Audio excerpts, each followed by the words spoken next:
हम सभी लोग यहाँ प्रयागराज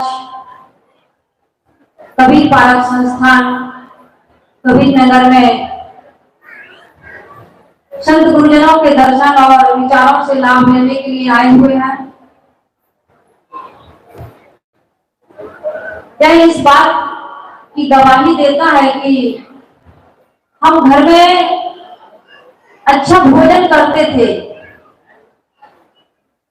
अच्छी सुविधाओं में रहते थे, खाने की व्यवस्था थी, सोने रहने की व्यवस्था थी, सब कुछ अच्छा था। लेकिन वो सारी व्यवस्थाएं छोड़ करके हम मौसम खराब होने के बावजूद, आज तो मौसम अच्छा है, कल भी अच्छा था, लेकिन जब आप लोग आए होंगे उस समय मौसम बहुत खराब था और सभी को पता था कि घर जैसी सुविधाएं हमें वहां भीड़ में नहीं मिलेंगी।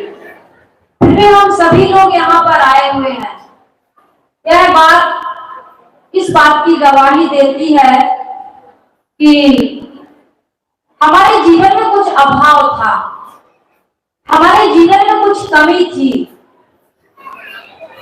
हमारे मन में कुछ पाने की जिज्ञासा थी, लालसा थी, जो हमें इन सारी परेशानियों को झेलने के लिए मजबूर की, या फिर हमें घर में वह सुख, वह शांति, वह सुकून नहीं मिलता था जिसकी तलाश में हम सब यहाँ आए हुए हैं।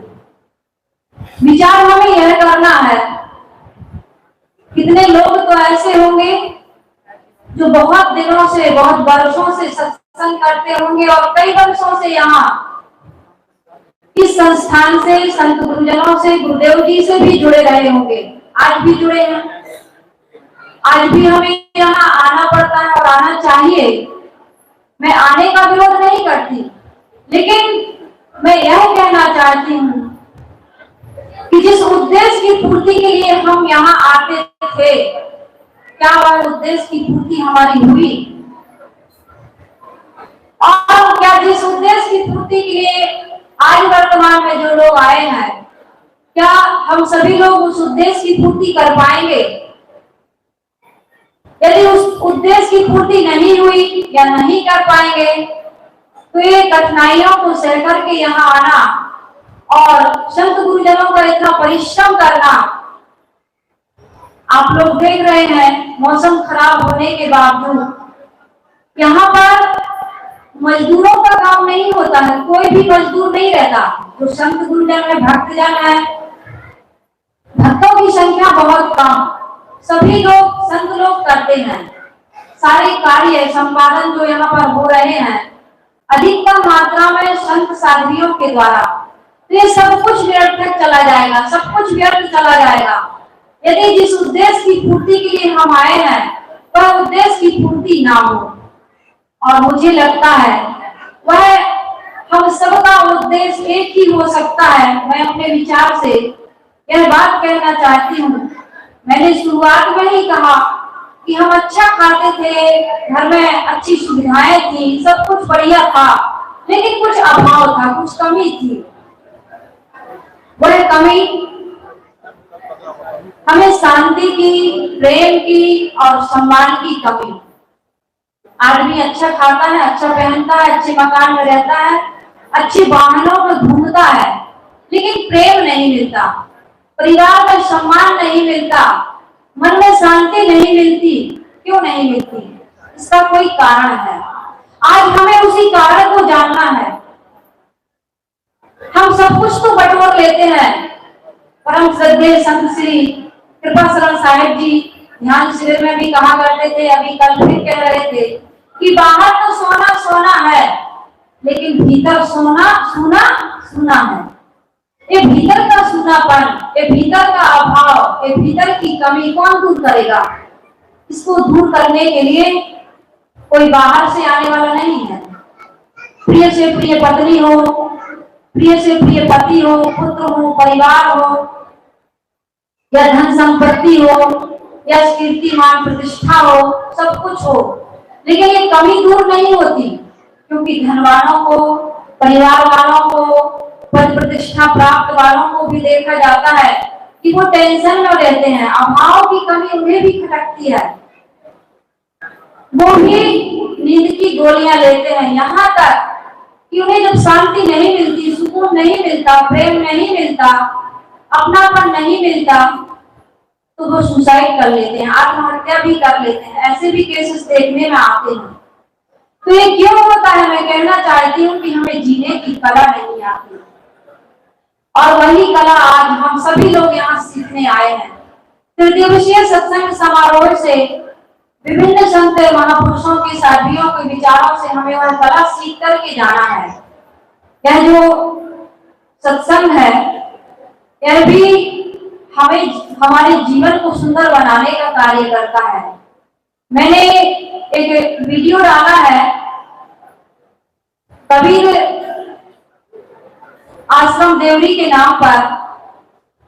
उसमें मैंने एक कहानी कही है, शायद आप लोगों ने नहीं सुनी होगी।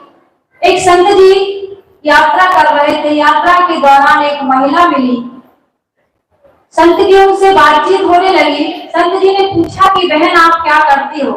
बहन ने कहा कि मैं ब्यूटी पार्लर चलाती हूँ। संत ने पूछा कि ब्यूटी पार्लर क्या होता है? यद्यपि संत जानते थे, आदमी के थे, पढ़े लिखे थे, लेकिन फिर भी उन्होंने पूछा कि ब्यूटी पार्लर क्या होता है? तो महिला ने कहा कि मेरे पास लेडीज आती हैं, लड़कियां आती हैं, और मैं उनका मेकअप करती हूँ, अनेक प्रकार के प्रोडक्टों का प्रयोग करती हूँ, और वो महिला सुंदर दिखने लगती है। शादी के समय, पार्टी के समय तो अधिक से अधिक ऐसी कोई आज के समय में ऐसी लड़की नहीं होगी जो बिना ब्यूटी पार्लर के, बिना मेकअप के अपनी शादी करवाना चाहे। तो काफी लंबी चर्चा हुई उनकी। फिर महिला ने पूछा कि आप क्या करते हैं? तो संत जी ने कहा कि मैं भी ब्यूटी पार्लर चलाता हूँ। महिला को बड़ा आश्चर्य हुआ कि संत हो के आप ब्यूटी पार्लर चलाते हैं, आप कैसे ब्यूटी पार्लर चलाते हैं? संत जी ने कहा आप बाहर से सुंदर बनाती हैं और मैं भीतर से सुंदर बनाता हूँ। आप चेहरे को सुंदर बनाती हैं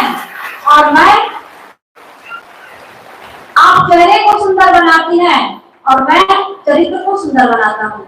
आपकी सुंदरता कुछ घंटों की है, कुछ समय की है, लेकिन मेरी सुंदरता जो एक बार मेरे ब्यूटी पार्लर में आ जाता है और मेरे द्वारा जिसका मेकअप हो जाता है, वह जीवन भर सुंदर बना रहता है।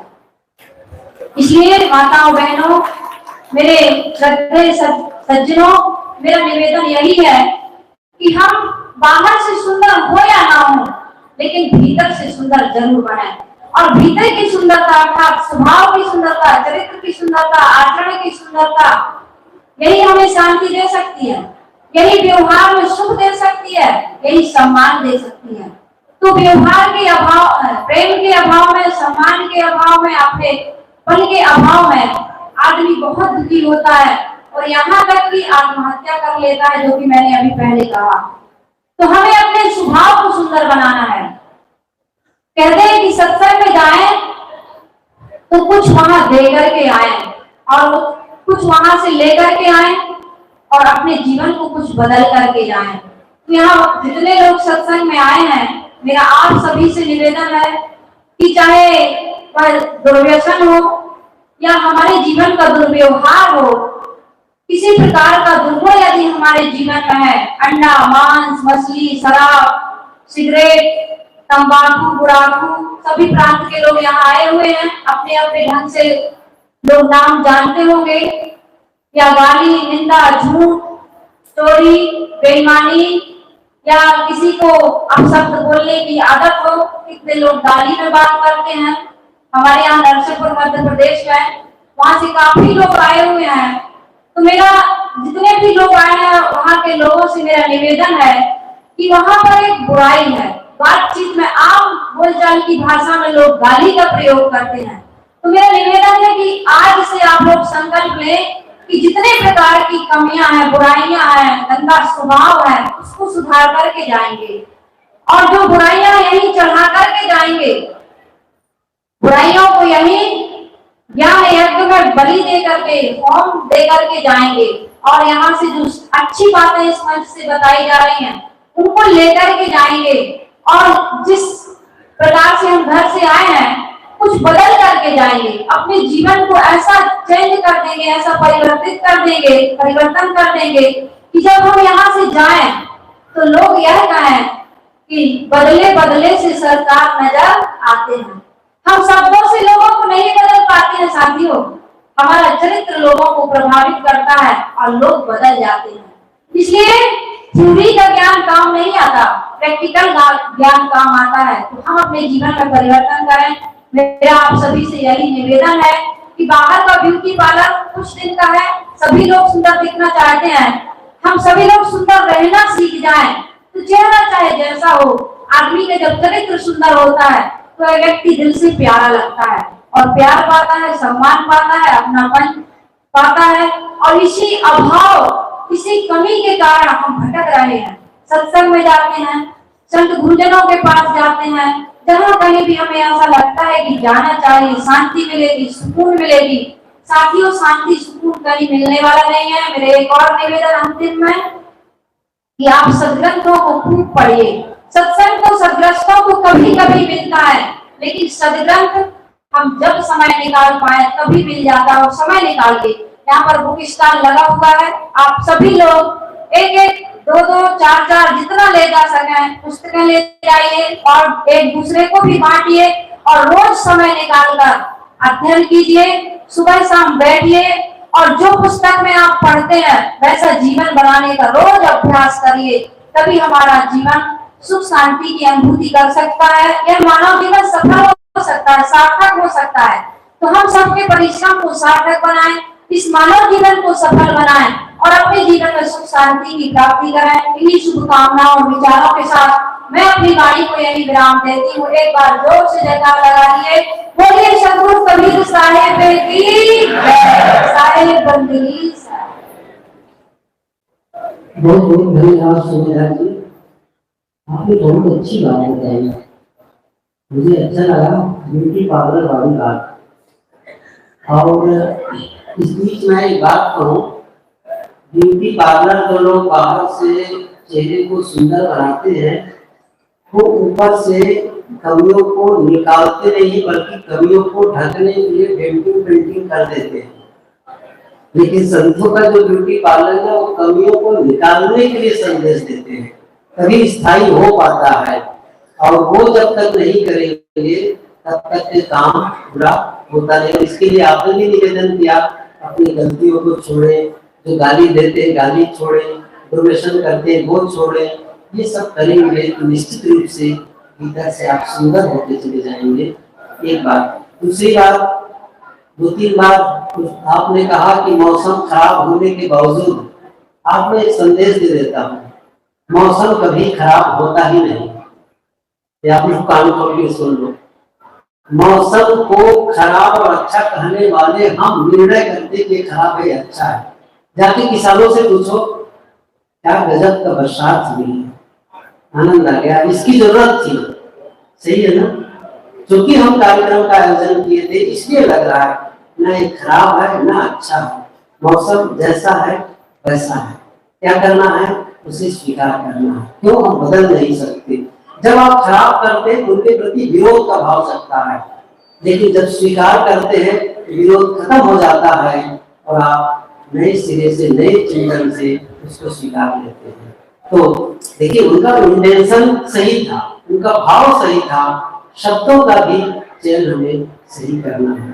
तो मौसम बदला हुआ था, मौसम बदल गया था, बस इतना ही था, अर्थात खराब नहीं था।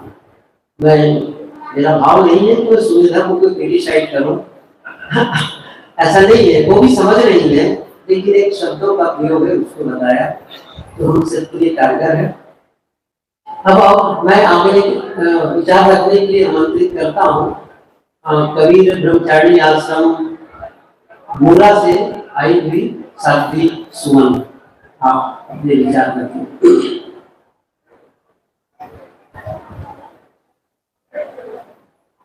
और समय ऐसा ना हो कि आप लोग पहले ही समय चूस लो, 1 घंटा विजय के लिए 0 हो जाए, वो मैं नहीं जानता हूँ,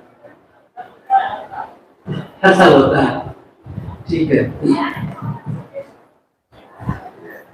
प्रेम से बोलिए सद्गुरु कबीर साहिब की, संत समाज की